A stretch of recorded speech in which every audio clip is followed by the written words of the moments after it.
Well, hello and welcome to this week's episode of Behold the Savior. Today we're going to take a pretty detailed look into the concept of the 10 plagues. Why did they come? Why would God send them? Is God a loving God or a vindictive God? What does it all mean? And I promise you, this is going to be a different look into the 10 plagues maybe than what you've seen before. But before we look into the 10 plagues, I want to start out with an illustration to understand, to give us an overview of the character of God and the 10 plagues.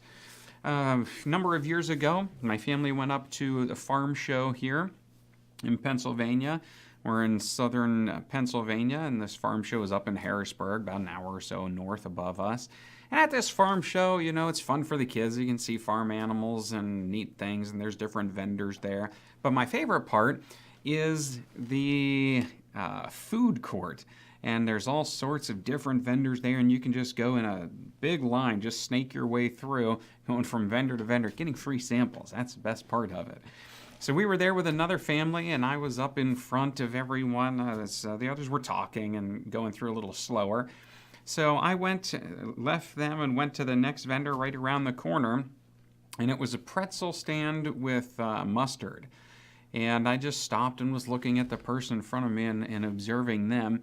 And then my son came along, and he wanted to go up and get some pretzels. So he went up there, and I said, I wouldn't do that if I were you. So he looked at me, and he didn't really understand why I would say that. So then he reaches down, he grabs a pretzel, and he looks up, and I say, I wouldn't do that if I were you. So then he reaches in, he grabs a pretzel, and I said, I wouldn't do that if I were you. So he looks at the mustard, dips it in the mustard, and looks at me too. And I said, I wouldn't do that if I were you. So he's looking at me, and he's getting ready to put it in his mouth, and I said, stop. You didn't see what I saw happen just before you got there. The person before you grabbed a pretzel, dipped it, put it in his mouth, and then coughed and blew a chunk of it out right in the bowl that you got a pretzel from. It sounded just like a spittoon, too. It was a ping! And I said, you know, Gabriel, you don't see the entire picture. It's sort of like us with God. You know, in the things in our lives, sort of like us looking out into a hotel hallway through the people on the door. You know, we just see that little bit when God sees the entire picture. And it was a good opportunity to teach my son trust, and he learned a lot from that also. So the question is ultimately, do we trust God, and how much? Really, that's what's at the heart of the story of the 10 plagues.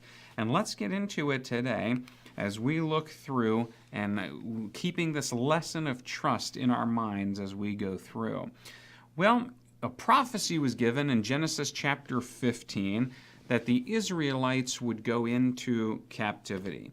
Not only that, but that the prophecy also said they would come out of captivity, but that they would also come out with great possession.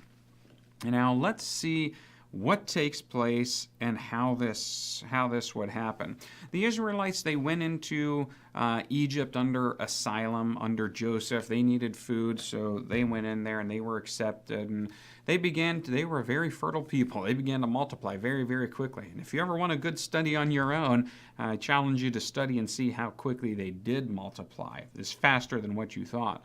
So the Pharaoh that was there and alive at the time died, and the next Pharaoh comes up, and all of a sudden these people are so populous as it presents a threat to the way of life of the Egyptians. So then they become oppressed, they become enslaved, and it just goes from bad to worse.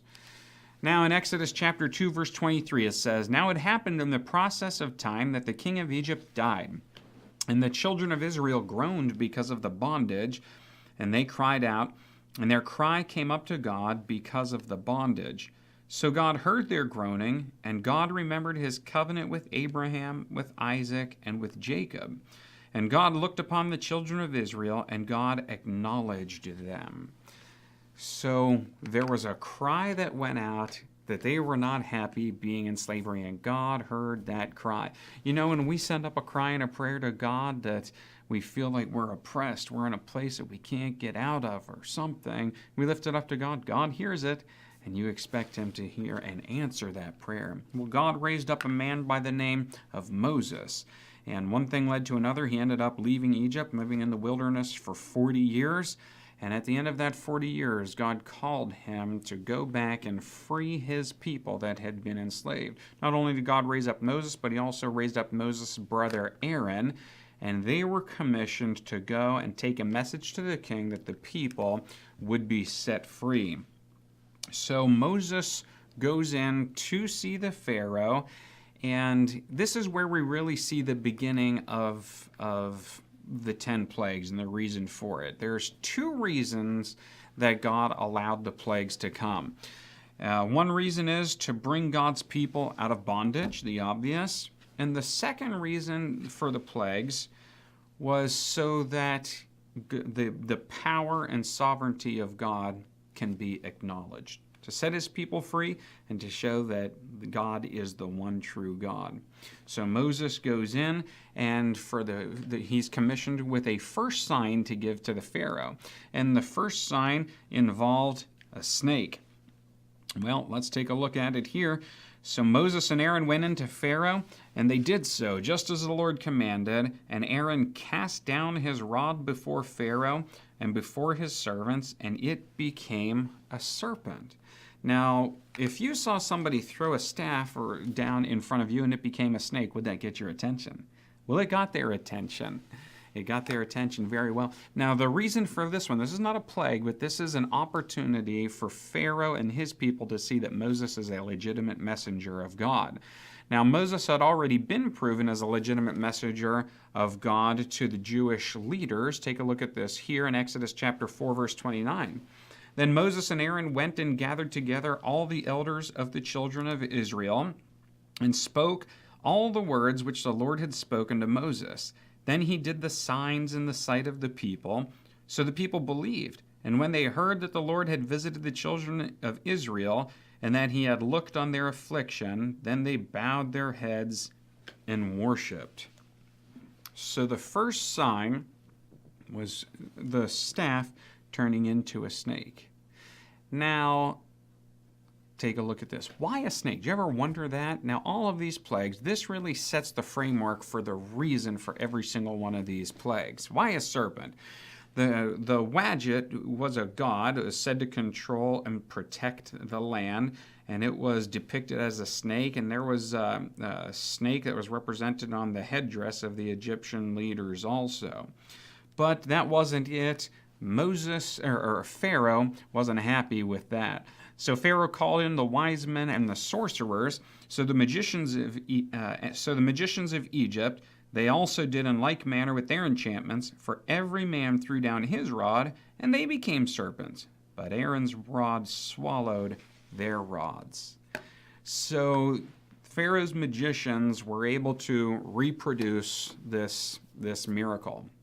Now, can the devil perform a miracle, yes or no? He can, actually. That's why if you see something supernatural take place, that doesn't necessarily mean that it's from God, because the devil can do these things also. That's why we have to test the entire scenario that's taking place to see if it's from God or not. But in this instance, the staff became a snake, and so did the magicians, but it was Aaron's rod, snake, that swallowed the others. And because of this, Pharaoh's heart became hard. Every single one of these plagues, the Pharaoh's heart becomes hard. And we can't address the 10 plagues without addressing this, because this is a real problem for a lot of people.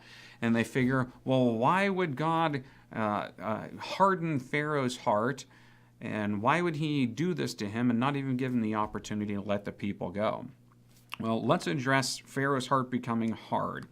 You see, the Jewish people, they viewed everything as coming from the hand of God. Exodus chapter 7, verse 14 says, So the Lord said to Moses, Pharaoh's heart is hard. He refuses to let the people go.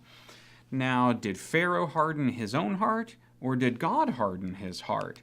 Well, let's look at 1 Samuel chapter 6, verse 6.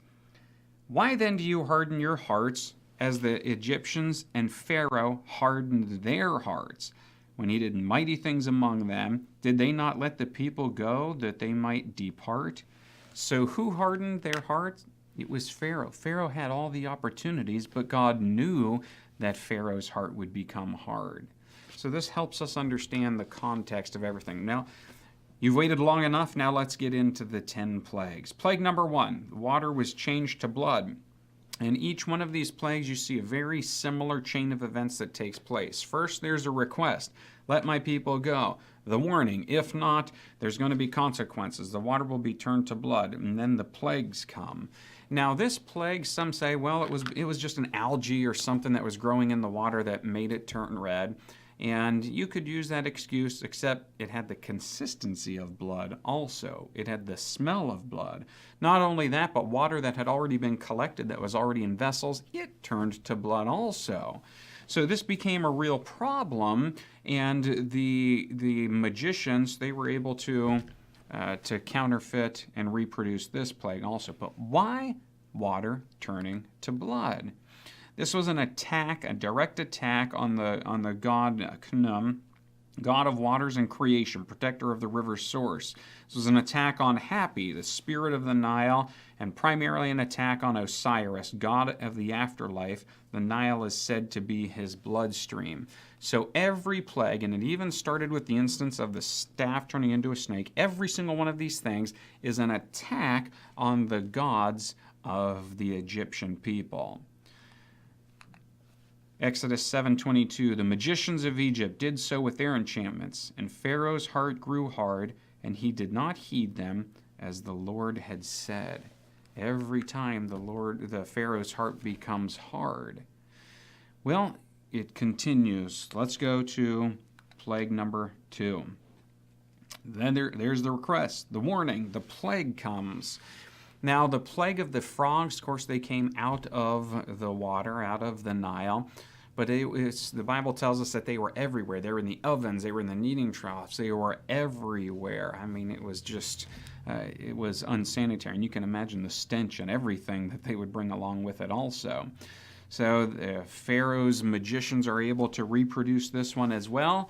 He does not let the people go, and his heart becomes hard. You see, every time we say no to God, our heart becomes just a little bit harder. Every time we take one step away from God, it makes it that much harder to take a step away back. That's why we ought to be walking to God always and never away. Well, this was a direct attack on the god Hecht, who assists with fertility associated with childbirth, and Hapi, the son of Horus, the god of the Nile. Next, plague number 3, the plague of lice. Now here, there's the command, let my people go, or there's going to be consequences. And the Pharaoh refuses. So then Aaron takes his rod, strikes the ground, dust comes up, and all the dust turns into these lice, or some translations say gnats. And this becomes a problem because now the magicians are no longer able to reproduce these plagues. And they even admit, you can see here in Exodus chapter 8, verse 19, they say, the magician said to Pharaoh, this is the finger of God. But Pharaoh's heart grew hard, and he did not heed them, just as the Lord had said. This was a direct attack on the god Seb, the god of the earth and grandfather of Horus, and son of Osiris. Remember, Hapi was the son of Horus, so it's a family of gods that's taking place here. So the magicians are no longer able to counterfeit what God is able to do. And you know, if they were really that good and that powerful in the first place, they could have destroyed all of this with the very first plague, where they counterfeited the water turning to blood. Wouldn't it have been more powerful for them to just reverse it and turn it into fresh water again? But they couldn't do it. So it makes you wonder if the devil was performing miracles or if they were just using illusions. Well, let's continue. Plague number 4, the plague of the flies. There's the warning. And here God separates his people. Now there begins to be a distinction between the Israelites and the Egyptians. The plagues don't affect everybody anymore. And then there's the request, let my people go. And he says, okay, I'll let them go, but he doesn't. Now the flies, the plague of flies. Now consider this. I lived on a farm for a while a number of years ago, and we rented a mobile home that was on the farm. And right across the yard, right across the driveway, practically from where we were, there was cows. It was a really neat place to go and observe the cows. But the cows, they had a problem there. There was a problem. It was a dry summer, and there were a lot of flies. So the flies were looking for moisture from anywhere they could get it. So they would find moisture right in the eye of the cow. And they would go from cow to cow, drinking the juice. And the problem was that when they're going from eye to eye, cow to cow, they're taking all the diseases with them. So there's a real problem with pink eye. So they're carrying this. The pink eye gets worse. Cows are going blind. They're getting injured. There's infection. So imagine this, an entire plague over all of the land of Egypt. This was a direct attack on the goddess Hathor, who's represented by a cow. Now let's review so far the reason for the plagues. Number 1, to authenticate God's messenger Moses. Number 2, to introduce Pharaoh to Israel's sovereign God. Number 3, to demonstrate to the Egyptians the power of God. Number 4, to execute judgment on the gods of Egypt. Number 5, to witness to all the earth and to Israel's future generations the greatness of God. Well, the attacks are not over. And remember, this could have been stopped at any time if Pharaoh would have just simply listened to God.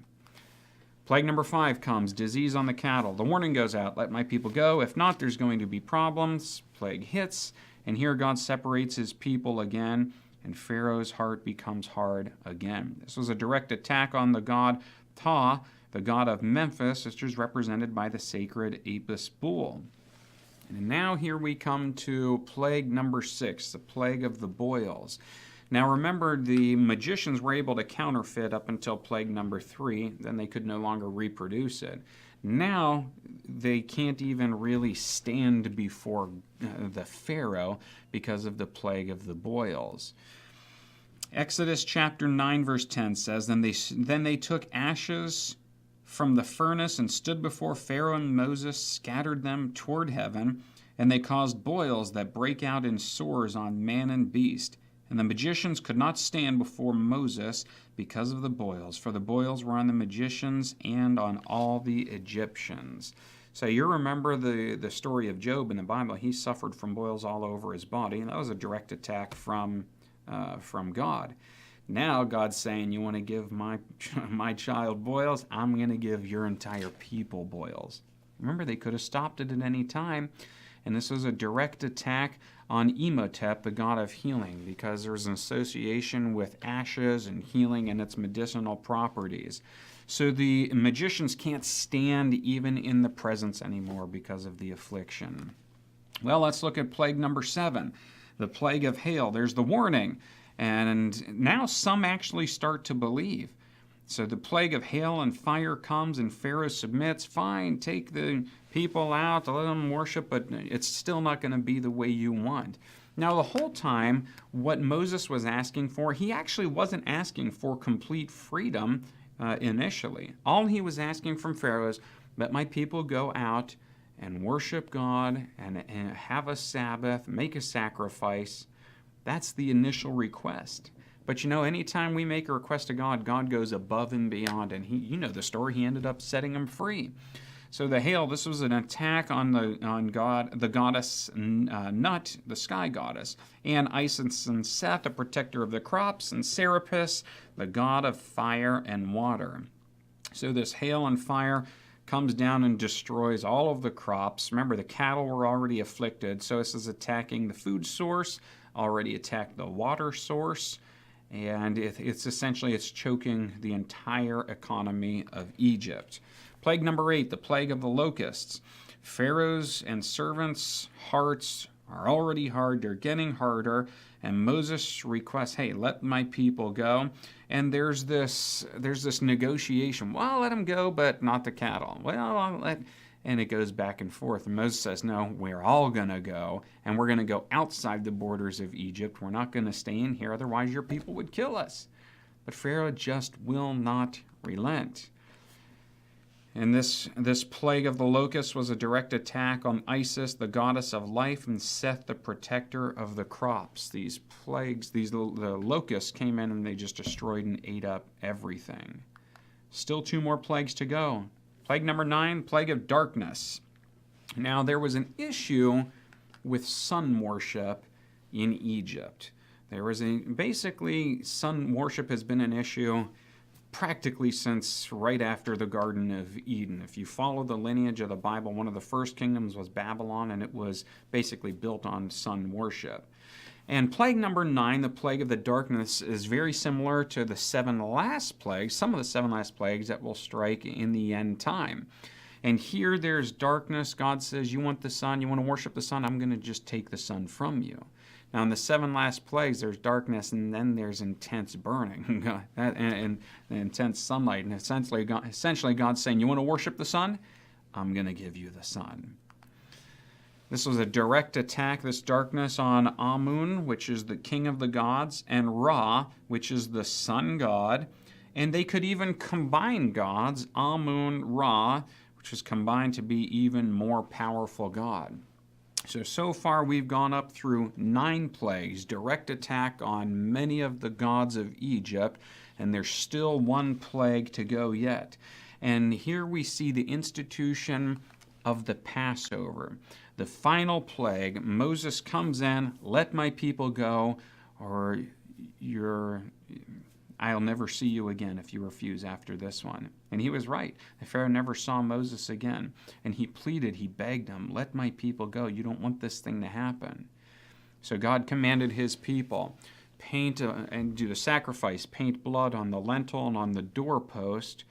And everybody that listens and heeds my voice will be fine. If not, the angel of death will come and it will strike and kill the firstborn male child in the house of everybody that does not listen to God. All the Israelites listened. The Egyptians, unfortunately, did not. And this is where the idea of Passover comes from.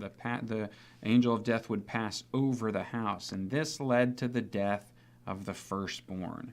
Up until now, it has only been crops and cattle. You can replace those things, but you cannot replace your family. This was a direct attack, a judgment against Pharaoh himself. Pharaoh was considered to be a living god, and this was a direct attack on him. So more than the Israelites leave Egypt as a result of this. You may or may not know that when the Israelites left, that Pharaoh finally relinquished at this point. Fine, just go, get out of here, take your people. And some of the Egyptians left also, and the Israelites had the opportunity to get the things back that had been taken from them. You know, did you ever hear, vengeance is mine, saith the Lord? Maybe somebody's hurt you and you say, well, I'm going to get even with that person. You know, you do right and you continue to do right. Pray to God gives you peace and allow him to take the revenge.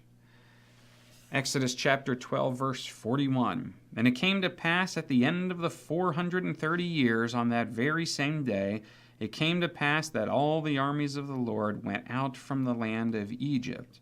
It is a night of solemn observance to the Lord for bringing them out of the land of Egypt.